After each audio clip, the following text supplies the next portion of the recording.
Wow. 到路香港，我在意識。Okay, class, nakapag-ready na ba kayo ng sarili nyong isosolve na problem?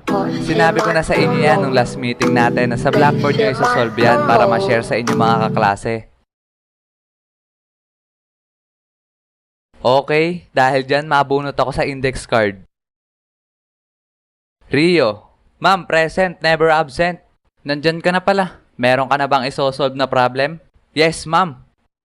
Ngayon ko lang nakita yan Okay, sige, simulan mo na. Eto ma'am, I. 5 plus 5, 10. Eto ma'am, VE. Etong Y value, lagay natin dito. 5 minus 5, 0. Sabay ibaba yung U. Ma'am, I love you. 我哋都識扮到老。